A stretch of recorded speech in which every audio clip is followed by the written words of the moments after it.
Uh, Welcome to Dr. Ajit Kumar Chaturvedi, Director IIT Roorkee, Dr. TG Sitharam, IIT Director IIT Guwahati, Dr. Ramchandra Rao from TRIPP IIT Delhi, and Dr. Gururaj, all participants and friends. Good afternoon.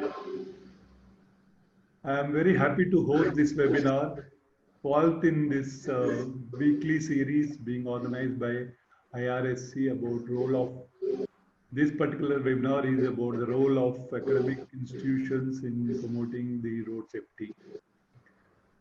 I think this webinar with educational institutes is well timed as today happens to be Guru Purnima. On this day, I humbly pay my respects to all gurus who have contributed to my learning and made me what I am today. So it is good that we have learned professors with us to deliberate about how educational institutes where the students who are most crucial stage of life get molded to what they become. In all previous webinars, it came out very clear that road safety is a complex subject and needs contribution from all stakeholders to make roads safe for users.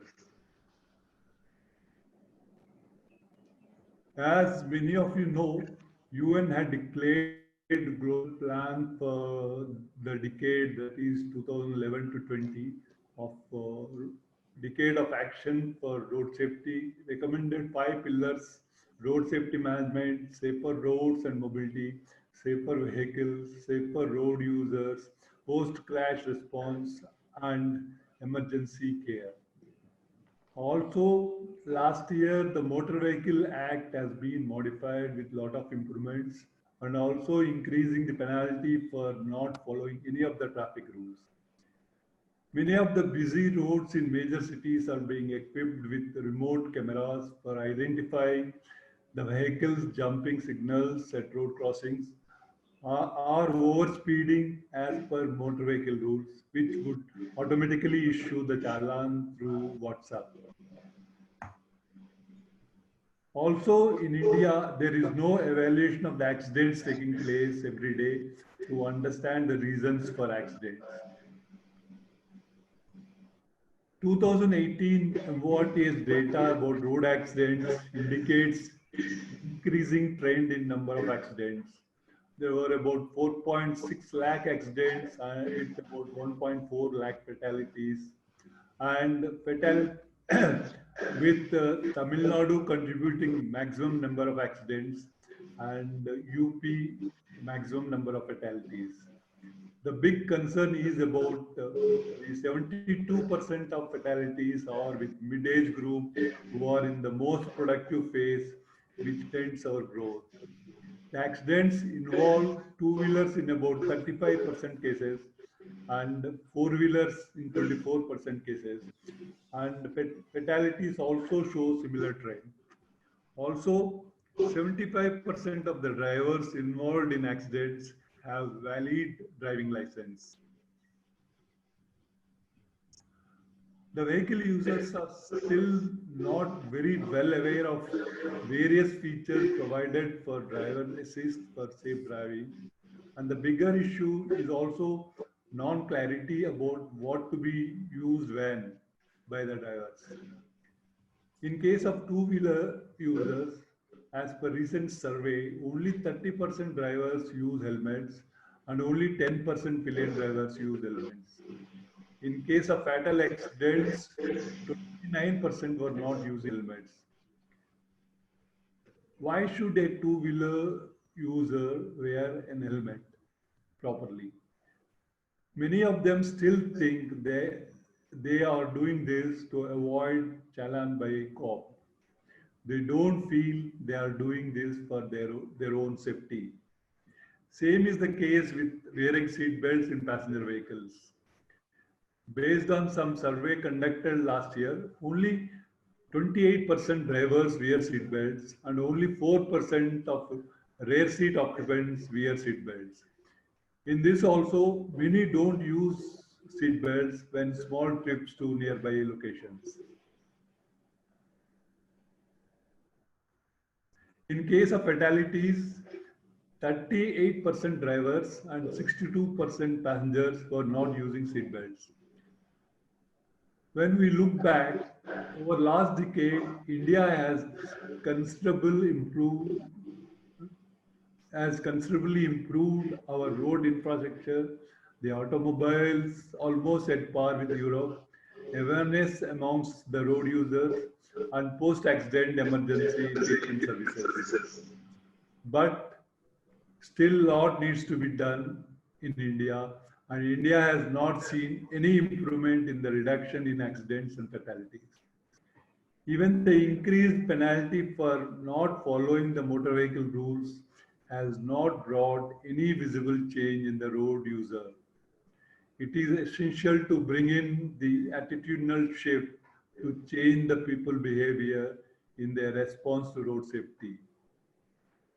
In this context, we thought it would be interesting to know what our educational institutes are doing to promote our road safety.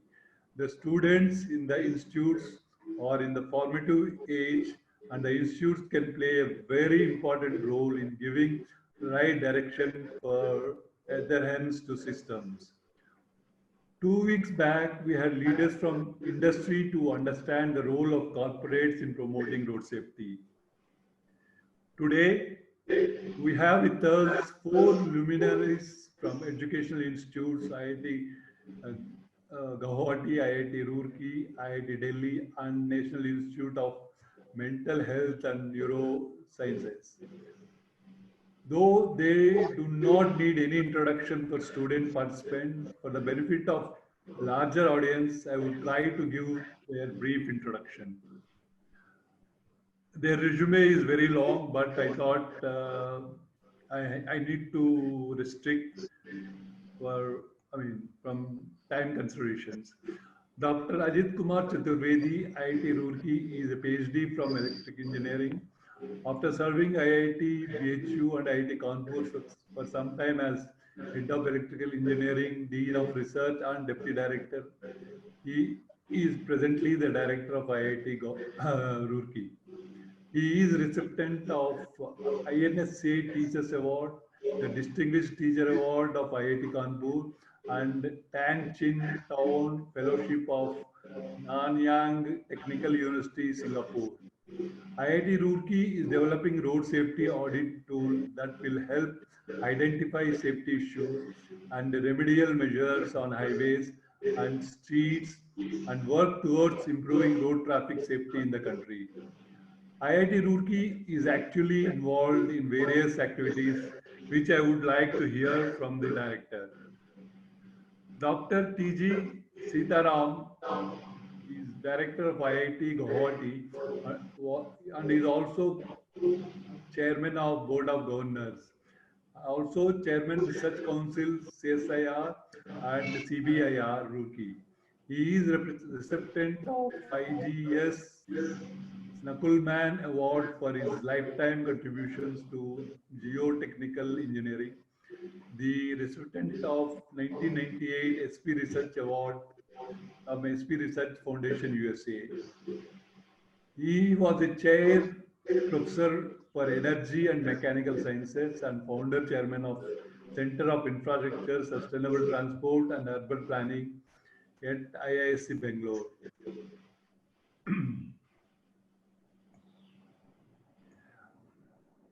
IIT Guwahati has taken a lot of initiatives for enrichment of OHO, especially for highway professionals.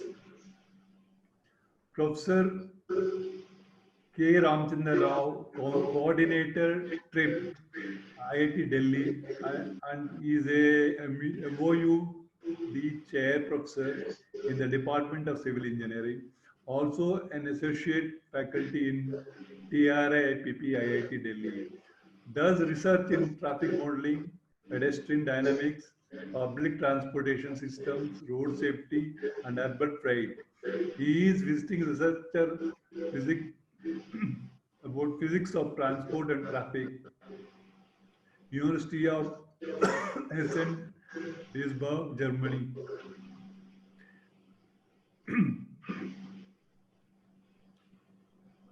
He was awarded Indo-US Research Fellowship, Indo-US Science and Technology Forum.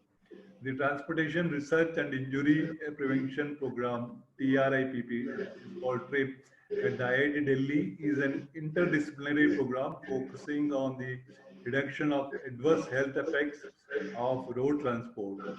TRIPP attempts to integrate all issues concerned with transportation in order to promote safety, cleaner air, and energy conservation. Dr. G. Gururaj is the Doctor of Medicines. He was awarded the postdoctoral research fellowship at UCLA School of Public Health in Los Angeles, USA. He is professor in the Department of Epidemiology and a faculty member at National Institute of Mental Health and Neurosciences in Bangalore, India. He is also the head of the World Health Organization Collaborate Center for Injury Prevention and Safety Promotion at NIMHANS, one of the three centers in Southeast Asia. He has been working on injury prevention and safety promotion and road safety, suicide prevention and child injury prevention issues in developing countries, especially Asia, Middle East, and the Pacific region for more than 10 years. He has contributed to the WHO World Bank report on road traffic injury prevention. We will first have all the panelists to speak for about 6 to 8 minutes about what the institutes are doing for road safety, after which we will have panel discussion and take up questions from the participants. Now I will request Dr. Ajit Kumar Chaturvedi, Director IIT Roorkee, to give his initial remarks. Over to Dr. Ajit Kumar Chaturvedi. Thank you to the Indian Road Safety Campaign for organizing this very important webinar series regarding the role of different entities, whether it is corporate institutions or academic institutions, in enhancing the road safety culture in the country. With respect to the today's topic regarding the role of academic institutions, I think it is very well understood that because the youth of the country passes through the academic institutions, so naturally the academic institutes have a big role to play. In fact, it's a huge responsibility that all of us need to understand and appreciate so that we can play the role which can make a difference on the ground. In this particular brief address that I'm making here, I would like to divide it into two parts. One is, of course, what IIT Roorkee has been doing in this broad domain. And second is what I think that in general academic institutes can do. As many of you would know, that the transportation engineering group usually is in the Department of Civil Engineering, and so it is in IIT Roorkee also. But IIT Roorkee, in addition to that, has a separate center called Center for Transportation Systems. So we have a focused set of faculty members drawn from different faculty disciplines who work in the broad area of transportation in the center. And in addition to that, we have one more department in which there is a focused interest on transportation, and that is our architecture and planning department. So within the architecture and planning department, the planning wing, there are faculty members who work on transportation planning also, how to plan transportation system so that it can cater to the needs of the traffic and the pedestrians and moving vehicles, etc. In addition to this, we have a very active National Social Service wing, which is primarily manned by the students of the institute, largely undergraduate students and some postgraduate students also, and it is mentored by a faculty. This is a very active group which has taken road safety as it's one of its prime goals. And in fact, almost every 2-3 months, there is an initiative under the broad umbrella of NSS and also in collaboration with the Indian Road Safety Campaign, where some or other event is held in the campus so as to improve the awareness levels, so as to make sure that our mind is drawn towards this important aspect, that just like we have so many other things to do, we must also realize that road safety is a very important thing that needs our attention. In fact, I was pleasantly surprised when an event was organized in the month of January this year, January 2020. And it was a students' event which was organized on a Sunday morning.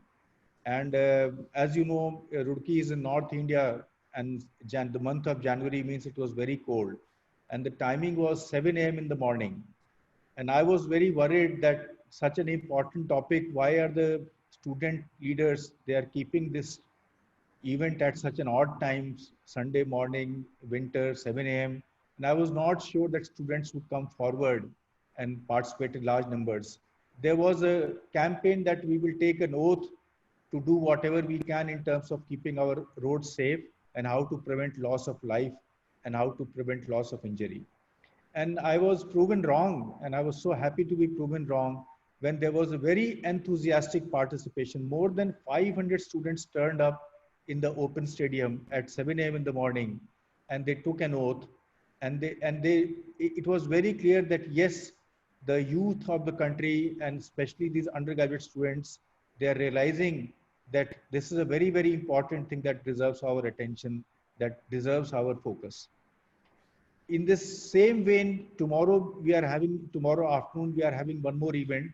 It's a webinar where the focus is on how to make our roads safer. And there we have invited a distinguished expert and a specialist in this area who will talk about this. And I'm sure that the faculty and students will participate in large numbers to benefit from the expertise of that speaker. Coming to the broad role of academic institutes, I think academic institutes can try and develop more projects and technology-oriented solutions. We all know that behavior has a big role to play in ensuring road safety. But if we merely focus on highlighting this aspect of behavior, it may at some point in time it crosses the boundary and becomes slightly preachy. And preachiness is what something today's youth do not like.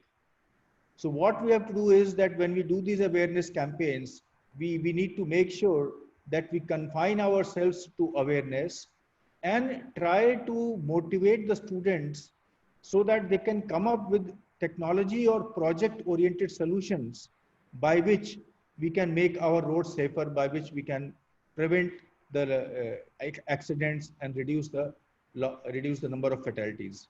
So what I mean is that we know that there are mechanical systems, there are systems in traffic design, there are systems in penalty imposed, there are systems in how to provide the driving licenses and how to provide coaching and how to provide training of driving.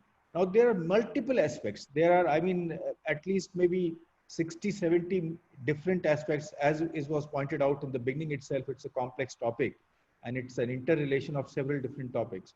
So if a student picks up one of those topics and tries to see that if he or she can provide some solution in the sense that what is the current status and what we can do to improve in that direction, maybe we can make a difference, because it will do the dual purposes. It will involve the students in thinking about solutions. It will involve the students in thinking about products or algorithms or protocols or maybe new mechanisms for ensuring coaching. All these things, they will be more constructive. So there, it will also make sure that the awareness improves, and at the same time, maybe the solutions that come forward, those solutions are more possible, more easy to implement, and maybe they can make our roads safer. especially the engineering institutes which have disciplines of transportation in their curriculum, they can play a big role in terms of involving the students more in terms of designing systems which are more safe or ensuring more safety techniques so that we can prevent loss of lives, we can prevent loss of injury to our youth, because as was pointed out, a large number of youth get affected in their productive age. And the last thing that I would like to say here is that because many of the times, whether we are teaching in a class or whether we are talking about road safety, we cater to a very broad audience while we fully realize that the audience is very different. So what I mean to say is that when we teach in a class of 100 students, we know that the background and the ability to grasp the concepts of the students may be broadly divided into 5-6 categories. There may be some students who can grasp very quickly. There can be some students who may be not so quick graspers. So in that situation, the job is how to make sure that whatever we are trying to teach reaches everybody. And that is a challenge. So we say that you have to customize the solution or personalize the solution. In the same manner, I was thinking that today we have driving licenses which are sort of generic in nature. Can we customize the driving licenses in a more automated manner to point out that if I have made some, if I have violated some traffic rules, then my driving license should be downgraded. And if I have been a very good, safe driver, then maybe my driving license could be upgraded.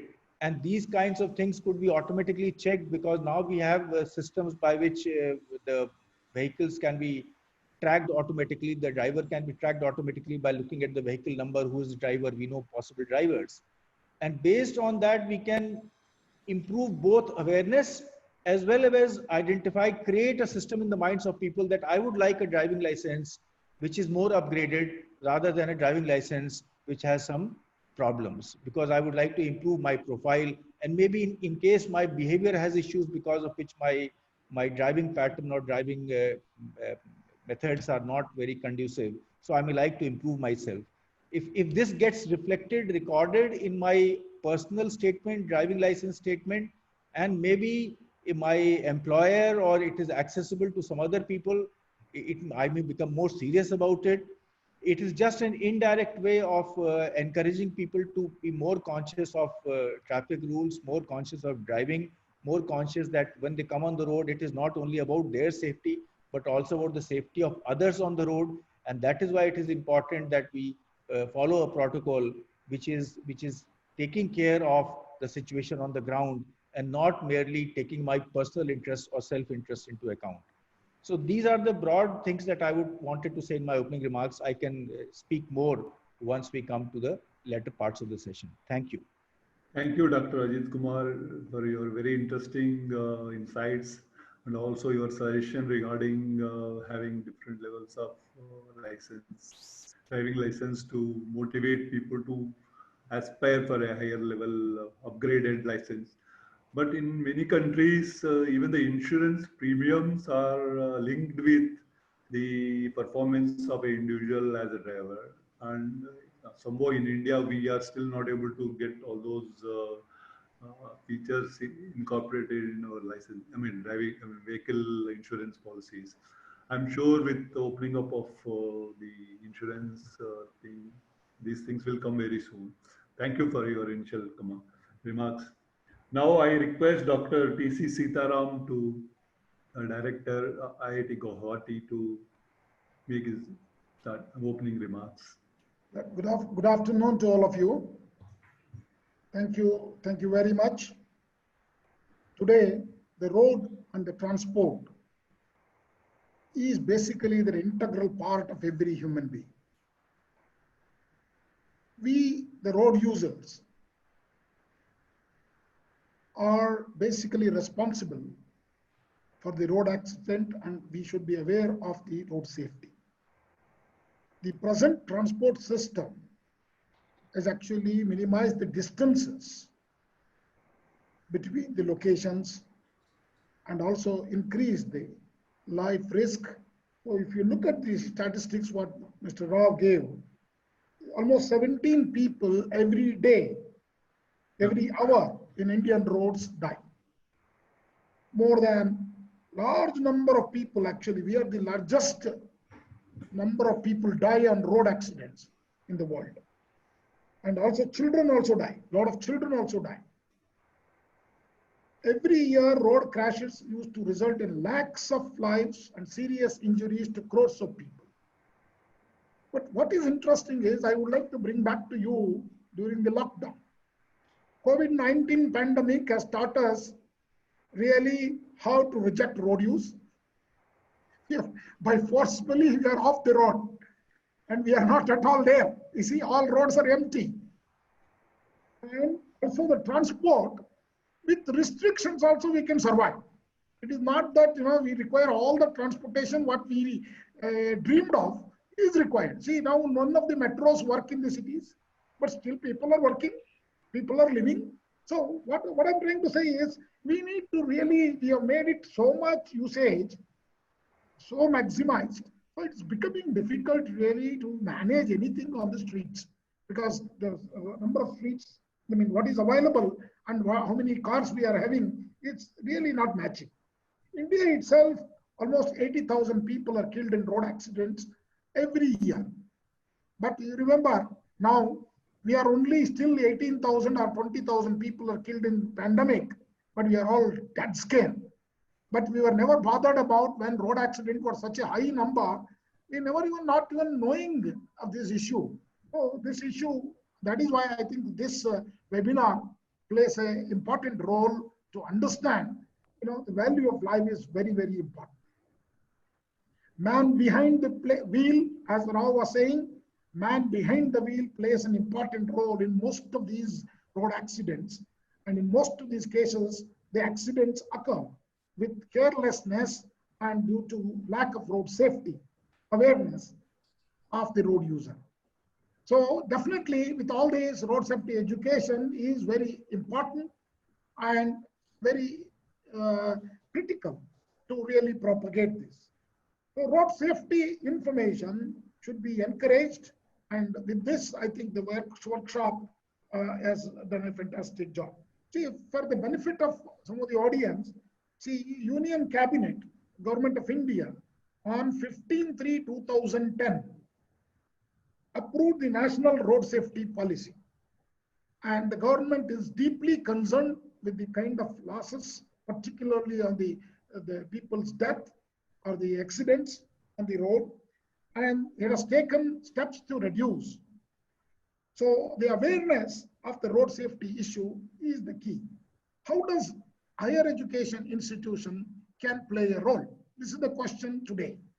So when I am a civil engineer from Indian Institute of Science. We started actually with jointly with Karnataka government, Center for Infrastructure, Sustainable Transport and Urban Planning. Can you imagine, in 2009, a bus company, that is Bangalore Transport Corporation, Bangalore Metro Transport Corporation, funding a research center at Indian Institute of Science. They have paid 30 crores and really complements to the vision of the Bangalore Metro Transport Corporation and Karnataka State Road Transport Corporation to come up with an idea. We should create a center to looking at sustainable transport, because transport is going to be the driving for the economy. If we want to really become a 5 trillion economy, transport sector is one which is very, very key. Whether it is freight transport or the people transport, mobility is the key. So we need to really look at several services. How does IIT Guwahati is doing? The IIT Guwahati actually started in 1994. However, Department of Civil Engineering of Indian Institute of IIT Guwahati started in 1997. So that means it's basically about 23 years old, and continually upgraded itself in terms of academic programs. We offer BTech, MTech, PhD programs in transport engineering. The transportation engineering is one of the key departments, key groups in civil engineering. We have an excellent laboratory on traffic engineering and pavement engineering, which are basically all the equipments required, or you can say that one of the best laboratory facilities to cater to the needs of the students, researchers, and industry and the government agencies for that matter. So we have all the latest softwares required for analysis and build the infrastructure for the country. See, in what area we have contributed. See, as you know that we are a signatory for the Road Safety Audit Agency with North. We are one of the certified groups in our transportation group. We have conducted road safety audit studies. We have conducted road user behavior studies. This is one very, very important area we need to look at it. And driver testing and evaluations. See, we are not directly testing the drivers, but we are involved, the agencies, how they are testing, how that impacts, and how changes can be done. And safety of vulnerable road users, development and evaluation of intelligent transportation systems for Indian conditions.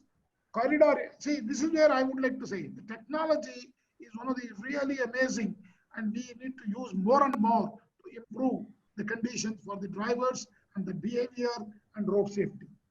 So corridor improvement studies for urban areas and national highways, traffic engineering and management studies for various metropolitan cities, fuel consumption experiment. We have also looked at some of how the pollution and fuel consumption are linked, and then in broader terms, road safety.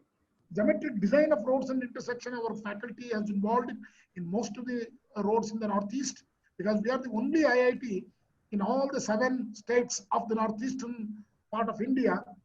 So we are sought after agency from all agencies in the Northeast. Then we also do development of speed flow relationship for intercity highways. Okay, many of our faculty involved look at speed flow relationships, design and evaluation of traffic control devices, accident analysis and remedial measures, and economic evaluation of highway projects. We are involved. Testing of high security.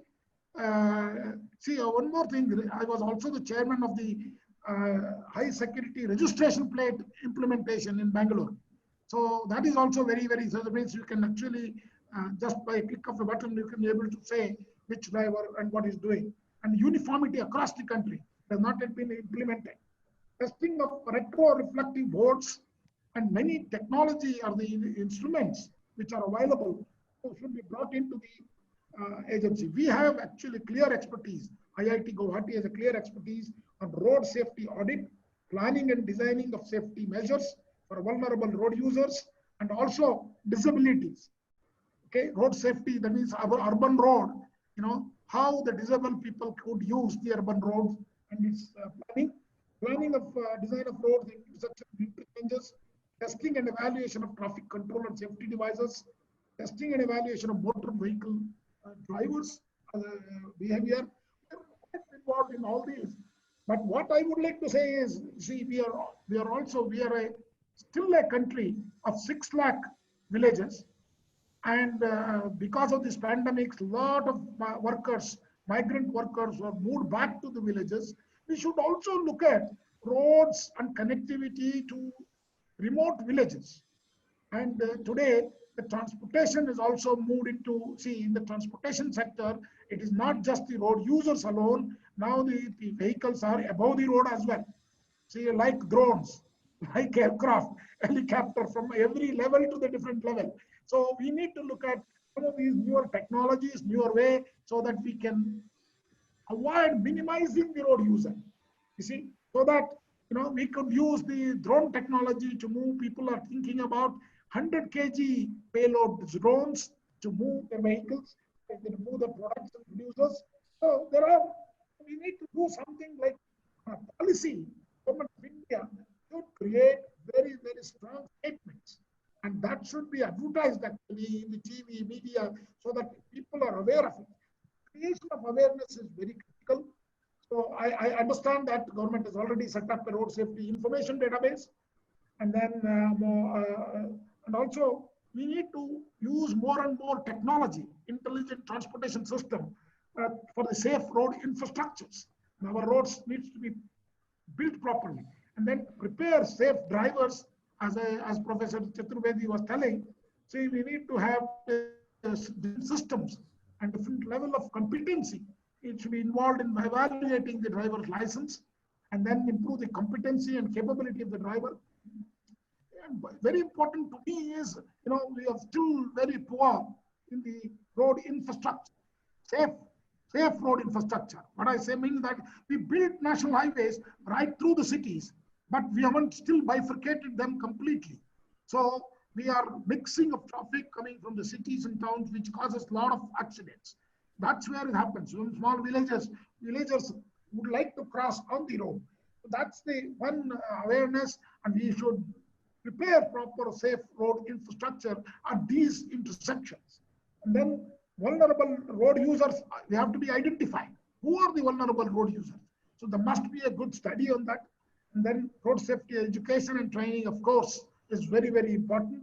And enforcement of safety laws. See, this is where India is really poor, even whether it is fines or enforcement, which is very, very important parcel of the, monitoring the quality of the road users.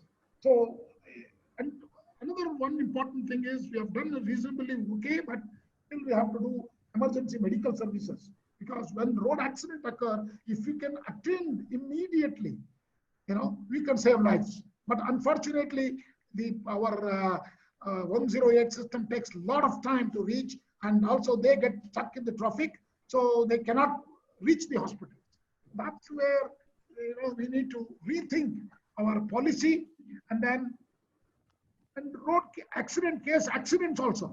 See, we don't have a really proper legal institutional framework to fight for the normal common citizen. So our legal framework also needs to be properly done.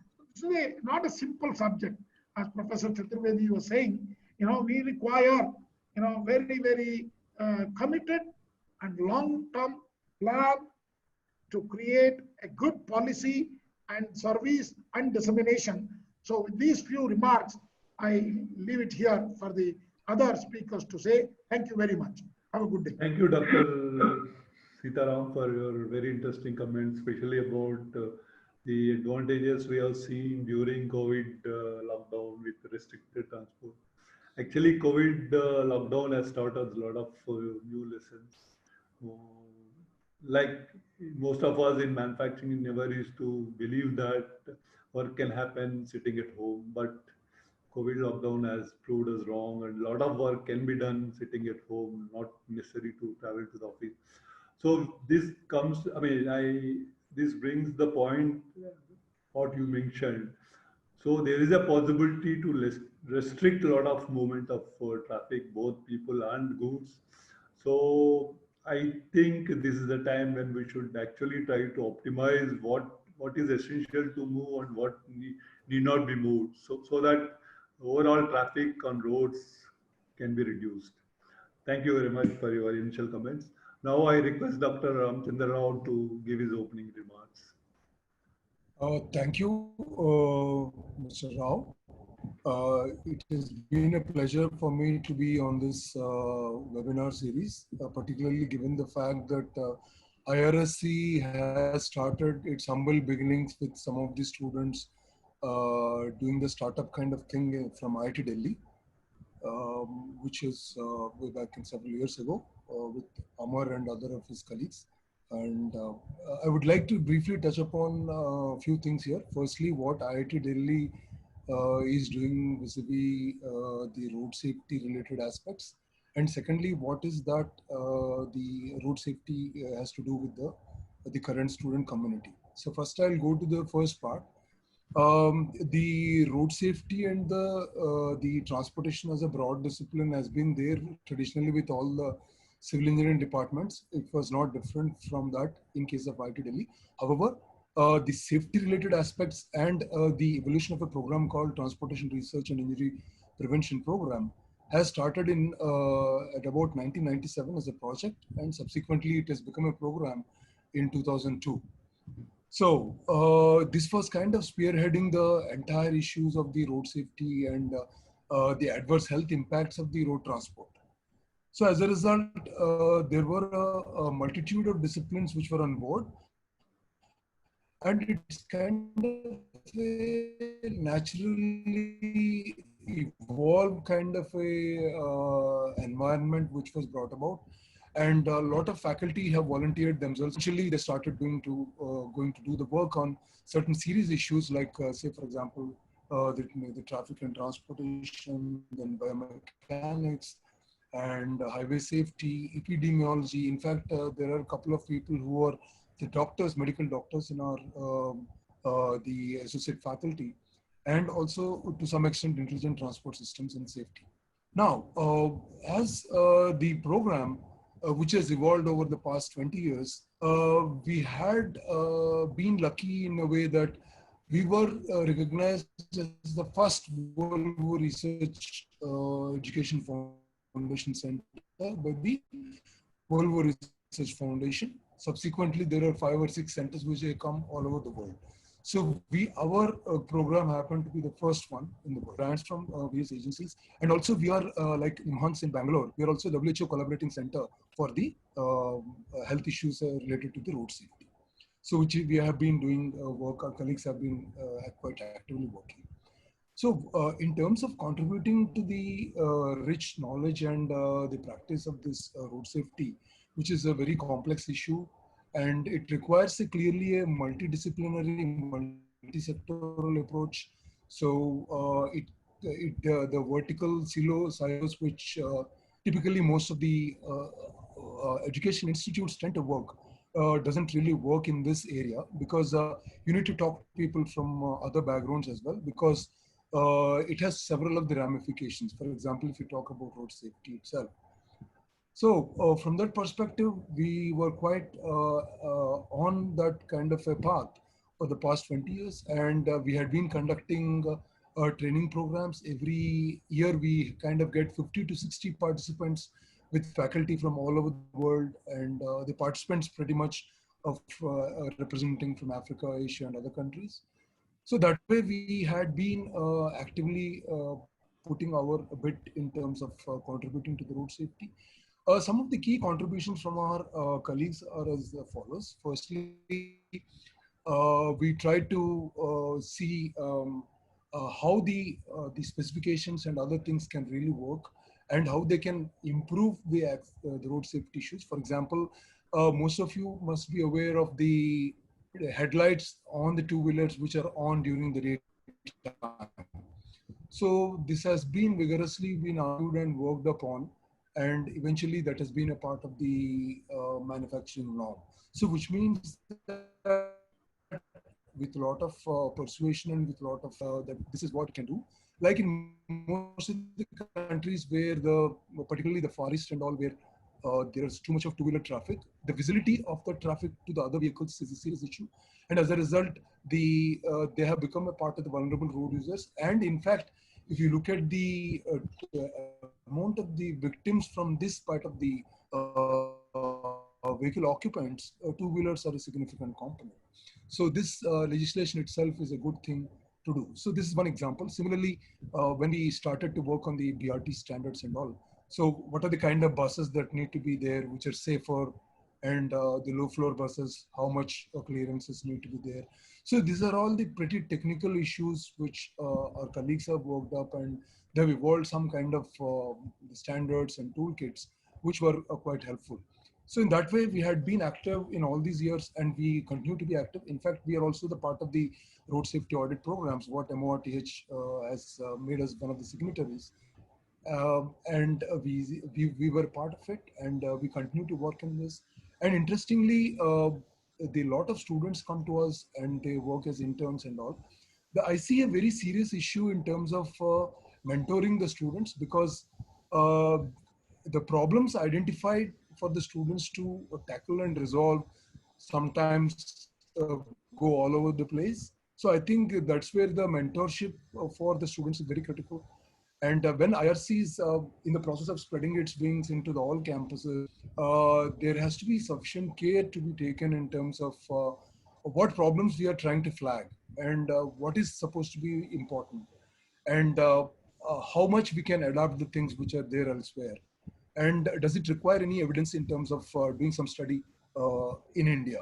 So these are all the key issues which the students need to look at before they actually jump into the bandwagon of road safety, because road safety is a pretty scary thing to talk about, because every day a lot of people get killed, and the point is taken. But what are we doing? Did our interventions really work, or have our interventions have made some headway in terms of reducing the number of crashes, or they've improved the overall safety and risk of the occupants and outside occupants and so on. So these are all the very serious issues which the students.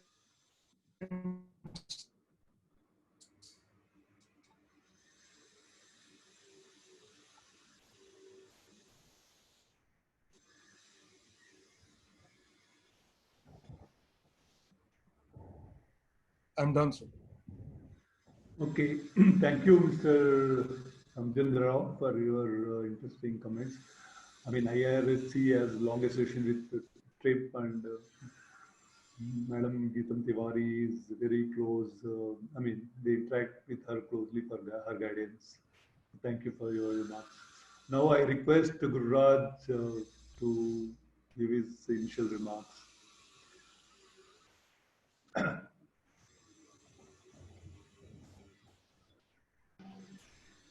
Yeah. Good afternoon, everybody. Can you hear me? Am I audible? Yes. Yeah. Thank you very much, Professor Rao, for this very nice introduction. And it's good to be with some of the colleagues with whom I had worked earlier, like Professor Sitharam, who was in Bangalore when he was in Indian Institute of Science, and also with our colleagues from TRIPP. Wherein I was one of the doctors who got trained in road safety in TRIPP in the first batch when they started the course in 1992. And since then, I've been one of the persons working in the area of road safety. Broadly, I would keep my observations on three important areas. One is basically, what is it we are doing? Secondly, what is it the academic institutions can contribute? And thirdly, how can young people get engaged with academic institutions during their stay or even beyond their stay to contribute for road safety? So basically, I work at the National Institute of Mental Health and Neurosciences. It is considered and declared as an institute of national importance by an Act of Parliament of India, similar to institutions like All India Institute of Medical Sciences, PGI Chandigarh, JIPMER Pondicherry, Chitra, in Kerala, and 5 other institutions. So basically, we are a medical institution, and I head the Department of Epidemiology and Public Health at NIMHANS. We are also a World Health Organization collaborating center for injury prevention. Road safety has been one of the major areas in which we have worked over the last so many years. Even before it was declared as an important public health problem by WHO in 2004, with the launch of the World Report on road traffic injury prevention. So India has been having a major problem of road traffic injuries, and with travel becoming a fundamental necessity for people in modern day life, people are exposed to the traffic environment, and they come in contact with roads of different characteristics, vehicles of different types, and people of different attributes. So this complex interaction leads to crashes on the roads, and it results in major public health problem. And India as such has a very huge public road traffic injury problem, with the death of nearly 158,000 deaths reported every year by the National Crime Records Bureau and by the Ministry of Road Transport and Highways. But from WHO, World Bank, and UN agencies, it's very clear that the problem is underreported in India, and the real numbers are much, much higher. What's most important to recognize, we always talk about deaths, but for every death, we have nearly 30 to 50 people who are admitted in hospitals with different levels of injury severity. And these people have multiple damages to different parts of their body, and some of them they recover fast, some of them they take very long to recover, and some of them don't recover at all. And they remain in persistent, a small percentage remain in a persistent vegetative state for the whole of their life. For anyone in this audience who has seen a road traffic injury, one can imagine what a grave physical, mental, and an emotional problem it is. It's not only for the individual, but for the caregivers also. So definitely it's a huge public health problem. Apart from being a transport problem or a police problem or an environmental problem or a regional problem. It's equally a major public health problem which affects, as I said earlier, about 160,000 deaths every year in India, and about 500,000 hospitalizations, and a large number of minor injuries which don't get admitted to hospitals but which just take minor emergency care and move on with their life. So it's in that way, NIMHANS has been working in several areas, and we at the department and the Center for Public Health and as a WHO collaborating center work in 5-6 major domains in our day-to-day road safety work. One of the major areas is in research. We have done a lot of epidemiological and public health oriented research in the area of road traffic injuries over time, in collaboration with Ministry of Health, Ministry of Transport, with many national agencies and many international agencies. So we are fundamentally concentrating on improving data collection systems, building surveillance programs, improving the documentation mechanisms for road traffic injuries in hospitals, and on several other areas. The second area we work is primarily in the area of human resource development and capacity building. So we work with different stakeholders, transport, police, urban development, NGOs, Ministry of Health itself, and several others to build their capacity with knowledge and skills to implement and develop road safety programs. The third area we work is on developing actual interventions, and over a period of time we have done a lot of interventions in the areas of helmet legislations. It was much before many other states or government of India started.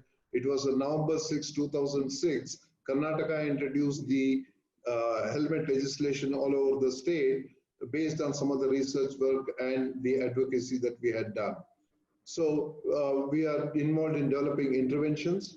We're also involved in contributing for road safety policies and programs.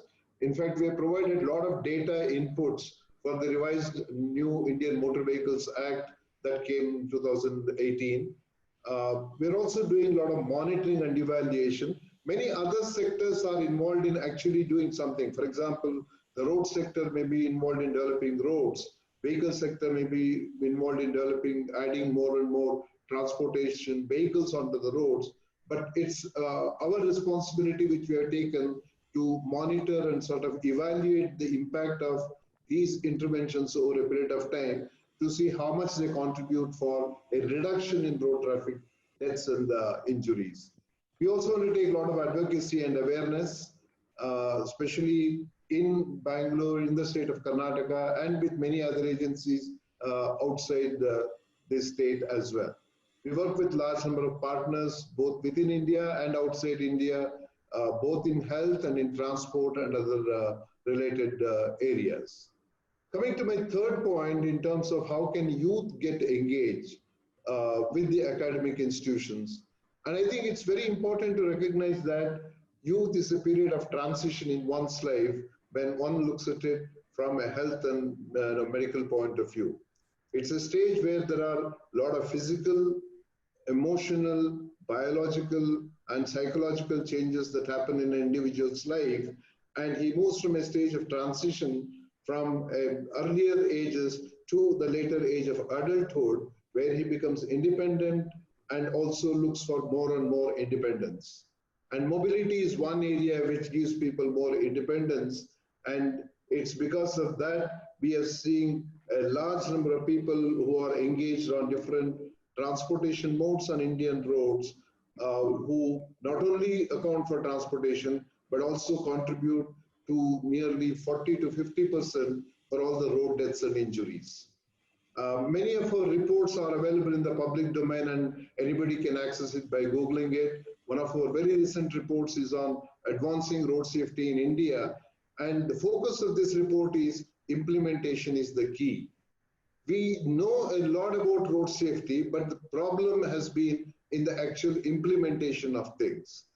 So especially youth, and because there are many other areas, I will not go into those areas because of time constraints, but I think primarily the youth need to be mindful and take very serious account of certain behavioral risk factors, what we call, when it comes to issues like use of helmets, use of seat belts, speeding on the roads, use of mobile phone on the roads, drinking and driving, drugs and driving, and these are all major contributors for deaths and injuries.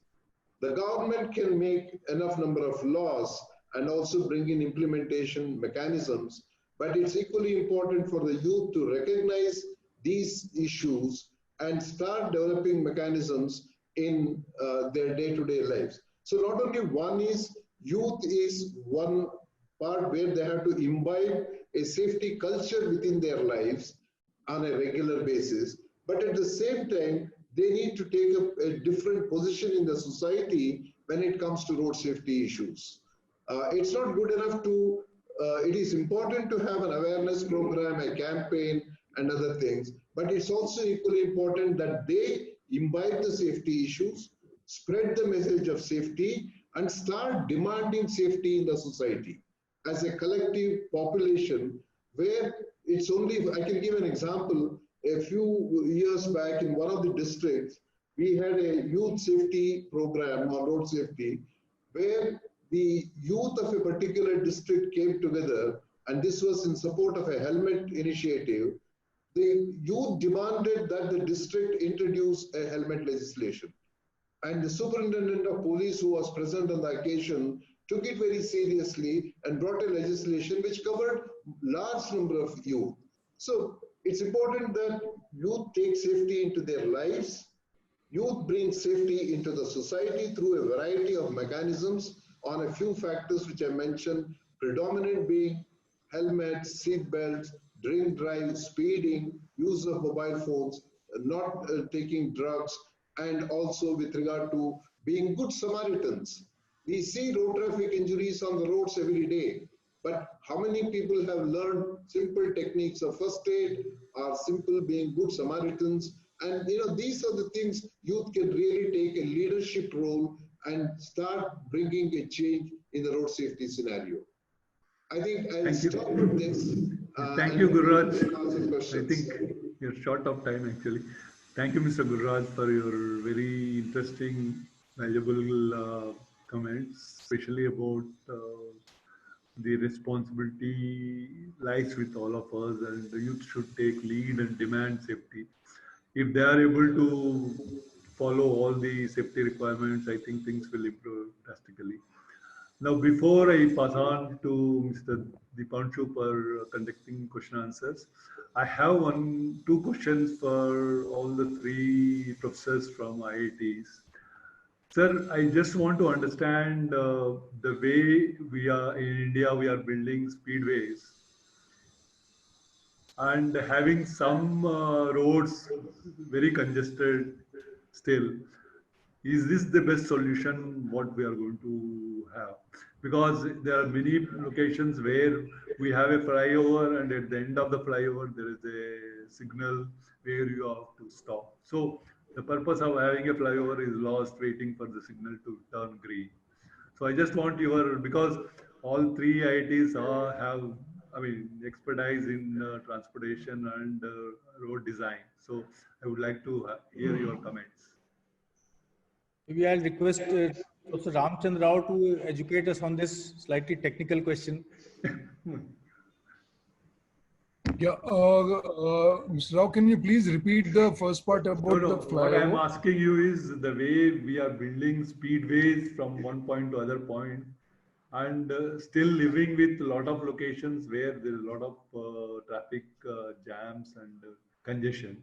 So is this the best way of developing our infrastructure, or we should work on a road infrastructure where we try to achieve uniform flow of vehicles? Okay. The congestion is in a way good for traffic safety because the vehicles tend to move slower, and as a result, the risk propensity for each of the road user will reduce. In fact, if you may, would like to see this fact that if you set up the speed limits at a much lower level, particularly in the urban area where a lot of activity is taking place, world over, there has been an experience that the overall crash propensity has come down. So that is one aspect as far as the safety is concerned.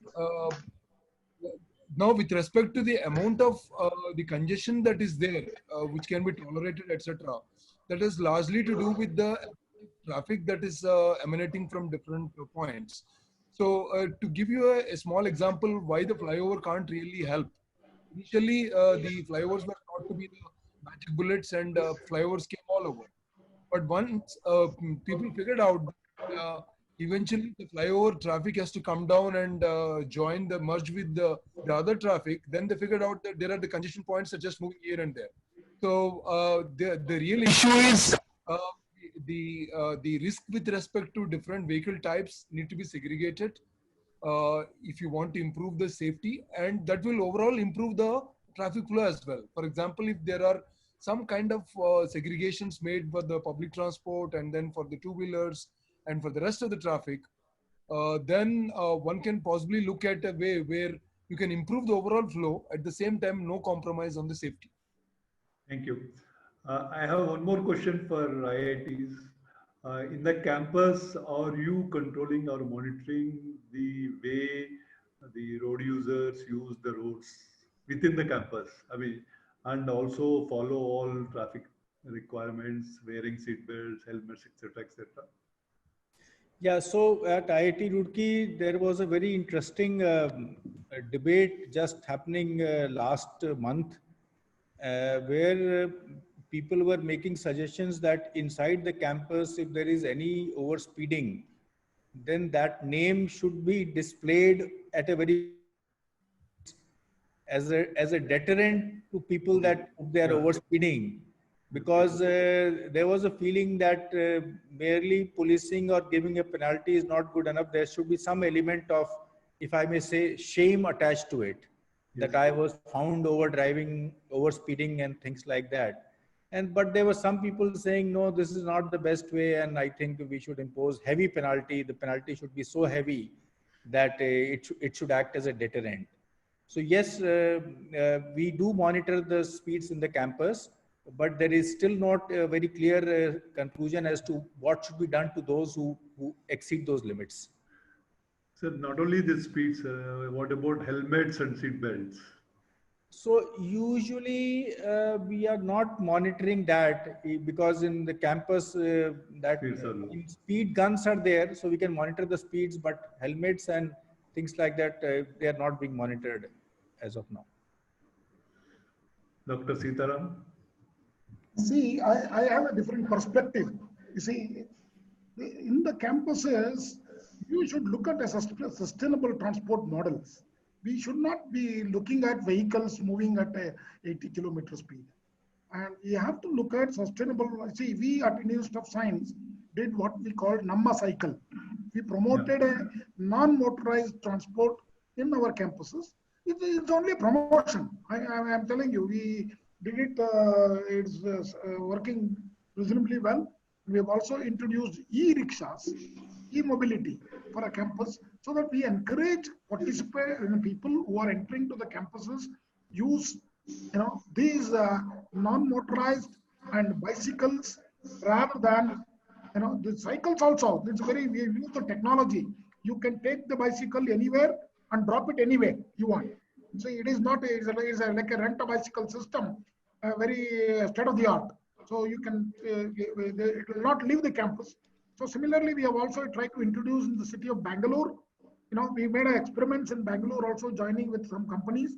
So these are some of the, even public transport, even from the previous question, even we have to move towards, instead of building flyovers, we need to move to sustainable transport. We need to move the public transport as a focus, because we have a large population. Unless we improve our public transport system, even in small towns, I'm not only talking about big towns, big cities like Bangalore, Delhi, and even in small towns. But unfortunately, what is happening is we are going with the metro culture. That means every city wants a metro, which is maybe not be economically sustainable. We need to look at some of the viable solutions, because there are many options actually in our small towns. We do not have even a public transport system. So we need to bring those things. First, public buses to be running, small mini buses. Small buses are better than putting a very large, long buses on the roads, because our roads are not capable of handling that. So some of these innovations have to come in, and still I would say transport sector is very, very way behind in India, particularly in small towns and village sector. There are some roads not even connected to some of the villages. So we need to do a lot, even though we are the third largest road in the world, but still we have not reached out to some of the parts in Northeast. So that's where I think we need to look at very innovative solutions, just even leave the roads itself. See, our flight transport, we have to move into newer technologies like drones and helicopters, and we have to make them very sustainable economically. See, that's where the innovation has to occur. Otherwise, we will be talking about same thing. From last 10 years, we are talking about road safety. We are nowhere an inch moved above. So we have to really look at some of the sustainable solutions into the road safety aspect. Thank you. Sir, even in metros, none of the roads being built now don't cater for neither the pedestrians or the bicycle users. I think if you have to really promote sustainable transportation, we have to encourage people using non-motorized vehicles and also walk. So I think it's more risky to use these modes these days on the roads the way they are in bigger cities. I think this is also one point which the government is not focusing. That's why I said very clearly, we need to do something drastically different in the bringing the sustainable modes to, particularly the last mile is very pathetic in India. Correct. Why, even if you build metros, nobody will use the metros because last mile is pathetic. See, if you come from an airport with 2 bags, how are you going to take through the metro? Even in Delhi, after building the airport, the metro station, we do not have a proper connection to the railway station, even today. See, this is where the problem is. The agencies need to talk to each other and build very sustainable mode of and interconnections and transport, because see, the different multiple modes is the solution. You cannot have one mode. So when you are using multiple mode, transfer from one mode to the other mode should be very smooth and very, very simple, both in terms of payment of fees and also moving physically into one mode to the other mode. Bus to auto rickshaw, bus to railway station, bus to airport. It's all very complicated. There is a very lot of details need to be worked out at a very local level, and we have to implement. Unless we do that, I don't think we will improve the road safety. The best thing is maybe we should have lockdowns frequently. Thank you, sir. Professor Rao, can I make a quick comment? Oh, Yes, sure, sir. sure, Yes, sure. sir. Yeah, I think there are 2-3 interlinked and quite complex issues in this entire scenario. One is the specific aspects with regard to road safety. Second, with regard to the management of traffic management and building traffic infrastructure. And a third is with regard to promoting mobility in a safer environment. I think the 3 are all interlinked and they need to be looked, though collectively, but at sometimes on little individual pieces itself. My second observation is in India, we have already reached this stage where the 10, 15 bigger metros have reached a saturation and the number of deaths have been remaining stagnant or the same over the last 5, 6 years. And there are ample opportunities for this to be brought down. But the basic problem is the road deaths and injuries in India are all shifting to B grade and C grade cities, and where the populations are slightly less than the larger metropolitans, but at the same time where transport is increasing at very rapid pace and where the infrastructure is also equally poor. So we need to have differential approaches for what we do in cities like Delhi, Bombay, Calcutta, Chennai, Bangalore, Hyderabad, and others, as compared to cities like Pune or Jaipur or other B grade and C grade cities. Now, if we don't address these issues separately, and I think this is where academic institutions have a bigger role in terms of looking at it in a micro manner and coming up with some specific solutions. Thank you, sir. Over to you, Dipanshu, for question answers. Can I come in for a while? Yeah. Oh, you want to say something? Please. Coming to the transport and the safety related issues, I think on the campus, we have amply demonstrated that just by doing a better design, you can reduce the crash propensity. I think 15, 20 years before, there used to be certain amount of crashes which used to occur on a non-periodic basis on the campus because of the poorly designed junction kind of a thing. So once those issues were addressed and there were advocacy of having the low speed operations, which by design, meaning that providing the bumps and speed breakers, it's a way of traffic calming, because in the campus you don't need to go at a high speed. So that has been done by design. So even if one would intend to go at a high speed, you wouldn't be able to.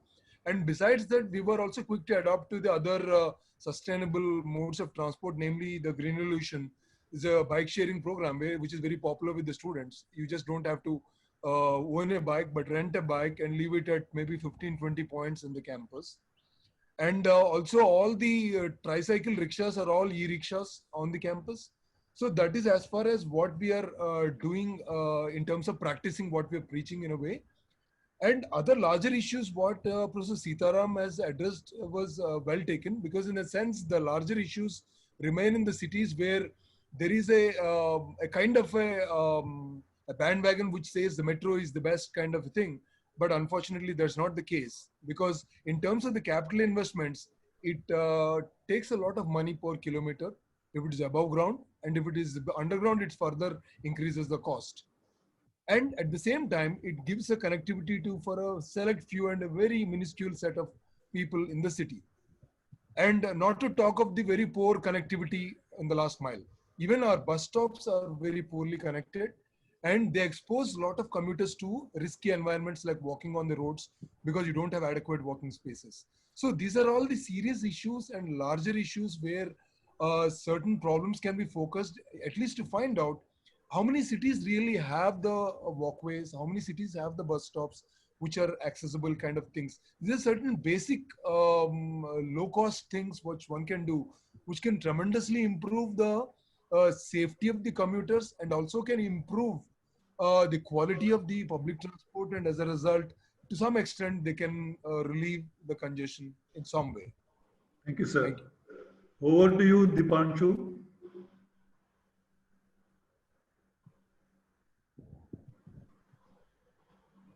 We are not able to hear you. Can you hear me now? Yeah. Yes. Perfect. Thank you so much. So first of all, thank you so much everyone for joining in for the webinar, and we have all those people today who have supported us in our journey. So IIT Delhi is somewhere from where we started actually, and there are so many professors who have helped us in this journey. Then we have worked with IIT Roorkee for last 4-5 years, and IIT Roorkee. So we have almost 1,500 college chapters who are working with us, which includes a majority of IITs and IITs and other academic institutions. And I must say that IIT Roorkee has been one of the most vibrant chapters, taking more and more initiatives and independently, like directors have said that NSS unit is something which is very active, and they keep on doing sessions. Tomorrow as well, they're having one webinar, and they're almost on the top every time. So before we and IIT Guwahati, professor from IIT Guwahati is also here. We have done hackathon in IIT Guwahati, wherein we saw participation, a good participation from Northeast, which was very motivating for us to see students from engineering colleges of Northeast are coming forward to develop road safety solutions. So first of all, I'm really sorry, Ajit sir, to keep you for to hold you for long, and we understand that you had to leave till 5.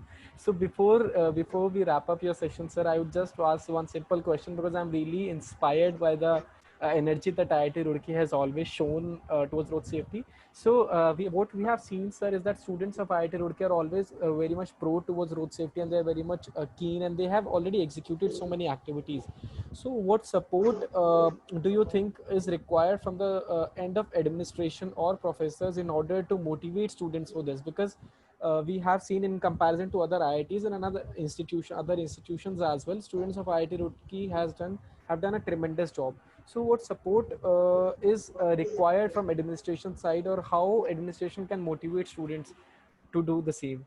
Yeah, so basically two, three things here, very small things. One is that the administration should avoid to be very preachy, right? So it should more like put the students in front rather than being in front the administration themselves. So we try to put the students in front, let them take the lead, and also advise them that they should try to do projects. They should not only do lectures. They should not only be involved in improving awareness, but also in trying to do something that is more oriented in terms of either a software or a project or some sort of a study, that kind of thing. And also we are now encouraging our students that they should involve more interdisciplinary work, like involving psychologists. Because if you involve psychologists, then these behavior issues can be better understood and implemented. So that, I mean, as all of us know, it's a very complicated topic, and so all disciplines of knowledge need to pool, so as to be able to address this very complex issue of behavior. And for example, in psychology, there is this autonomous nervous system. So people talk about alcohol, people talk about rash driving, people talk about that when you are in anger, you should not drive. But if you just keep a monitor on your central autonomous system, it is possible to automatically measure that when you are ready to drive, when you are not ready to drive. Now it's a question of making a project, bringing it into the automobile and implementing it that the automobile will not be responding if you are not in that state where you can drive. So, but that's what need solution in terms of feasible solutions. It's only the idea that I'm saying. Similarly, like in terms of yeah, driving, we need more simulators, right? So if you can have more driving simulators, because today we learn directly on the vehicle, why not have simulators? And today we get a learner's license. Why I can't get a license which says you are ready to drive up to 60 kilometers per hour? After 6 months, maybe I can drive at 80 kilometers per hour. After 1 year, maybe 100 kilometers per hour. So those kinds of things we tell our students, and I think they are doing more and more projects. So that is the reason. Thank you. Regarding driving training, a lot of training schools, what are there, have simulators now.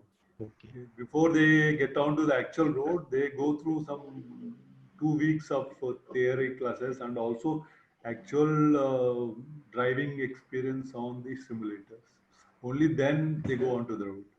Most of the driving schools have. Right. But the issue is, how do we get these students to go to driving schools and learn driving there instead of learning it from their parents? Yeah. So that Yes, is the I major wanted to challenge. say the same. that is also cost money actually. Right. Yeah. So thank you so much, sir. Thank you so much for joining in, sir. Thank you. And thank you so much, sir. And Professor K.R. Rao, so thanks a lot, sir, for joining in. So TRIPP has been one of the guiding bodies, and TRIPP is actually the one which motivated us to start this journey. And professors from TRIPP only, K.R. Rao sir, Gitan Tiwari ma'am, has been very kind to us in our journey, and they have been guiding us through. So we have this program called Policy Internship Program, wherein we get these students all across the nation to work on solving infrastructural issues and road safety issues at the local level, with the support of researchers from TRIPP, and there are other professors involved in this project. So, sir, so there's one of the questions that that is asked by uh,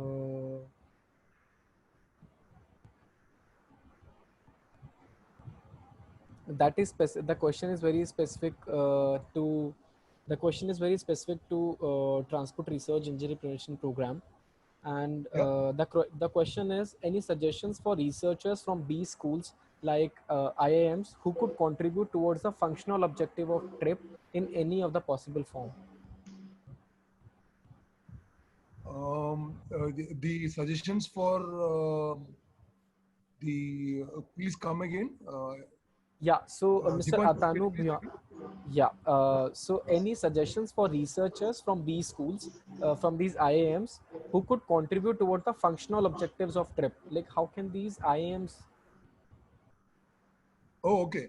Yes. Actually, we have the external affiliation program also for the trips because some of the colleagues who are epidemiologists and other doctors who are there with us, they are not with IIT formally, but they can be associated with TRIP as external institution as well. If we can get in contact with us, we'll share those details. Sure, There is sure, we can always get in touch and we can always do collaborative work. There is no issue. sure, sure. Thank you so much, sir. Before we move on to Gururaj, sir, so we have Professor Sitharam sir with us from IIT Guwahati. So, sir, like you said that IIT Guwahati is the only IIT in Northeast. So, the idea. So recently we had a hackathon in March 2019. We had organized a hackathon in IIT Guwahati, wherein students from Northeast and all across the nation participated, and we had a good participation there. And the finale happened at the campus of IIT Delhi. It's IIT Guwahati itself, and we saw a lot of solutions coming in. So, sir, are there any innovation clubs or incubators for students, those who are making a research or doing a research or coming up with solutions into this road safety space, and how the institute is trying to motivate these students, those who are trying to come up with innovation in road safety space? Good afternoon. You see, we are actually very big in the technology incubation hub. There are, and also our design group, design department is one of the unique departments in IIT Guwahati, where there are a lot of very creative people are there, whether it is junction designs or it could be any specific thing to road safety issues. I think there are a lot of problems which our students and faculty are addressing, and there are a lot of startups. A couple of them, at least, road safety indirectly has been attempted by our students. There are many, as you rightly said, many hackathon. Even actually in September, we are supposed to have the hackathon, the hardware hackathon of the entire, which AICT organizes. So last time it was in Singapore, where Honorable Prime Minister is supposed to come. And it was also coordinated in IIT Guwahati in the month of September. But unfortunately, with COVID-19, all that got sort of cancelled or postponed to the next year. So our kids are really very smart, in coming up with ideas like what you have done tremendously well. So I think the younger people today, because road safety is not one single issue. You see, road safety is a very complex issue, and starting from design to the public transportation system, and then what we need to look at is mobility as a solution rather than a transport as a solution. See, we have to look at sustainable mobility of people from place to place rather than looking at sustainable transport as a problem. When you look at a mobility as a solution, many innovations can occur across the globe, across small villages to the towns to big cities, and roads, small roads of the villages to the roads of the cities to the national highways, and also now Asian highways.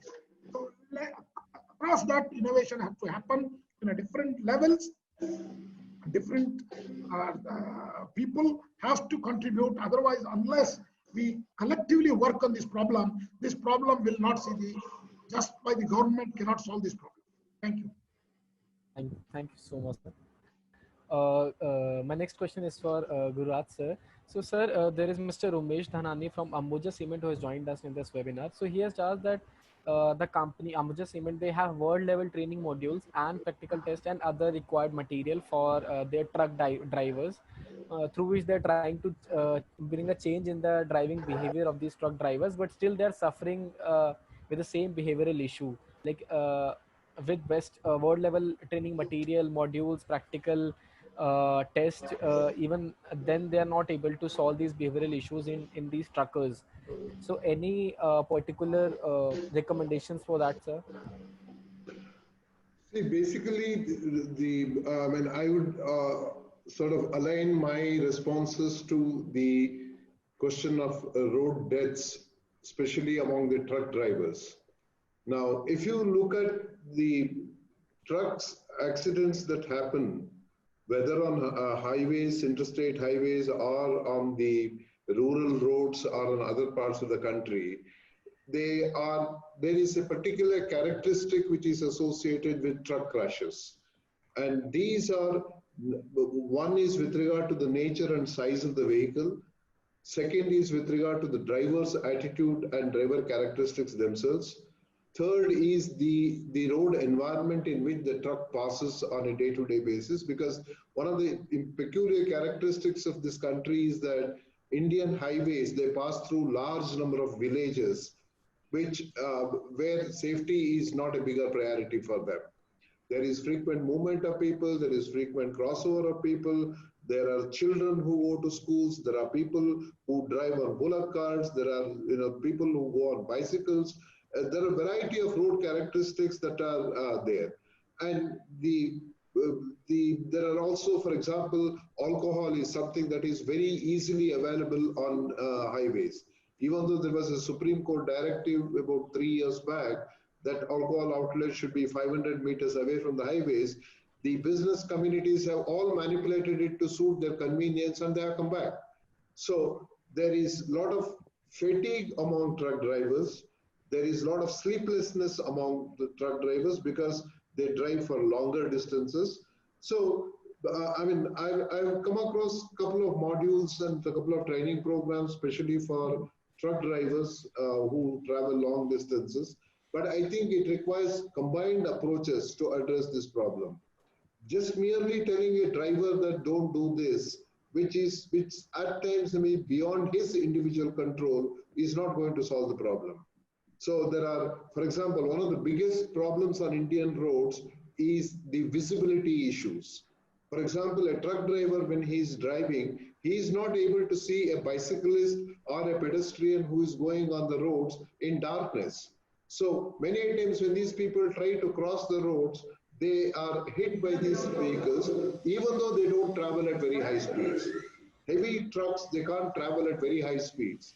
But even then, because of visibility, so there are issues of visibility, there are issues of drunken driving, there are alcohol easy availability, there are poor road infrastructure issues. All these are a combination. So it requires, you see, one thing in road safety that has been happening in India is that we have been trying to address this in bits and pieces.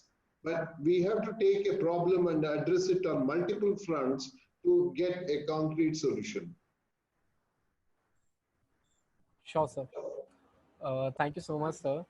So it's 5:30 and it's time to wrap up the session. Though we had it started a bit late today, I guess. But I'm really thankful to all the speakers for taking out time to attend this webinar and share your expertise with our audience. So we do this webinar every Sunday, and we're glad that this Sunday you took out time from a busy schedule. So this webinar will act as a resource repository for our associates, and we'll put this in a public platform so that more and more people can benefit from this.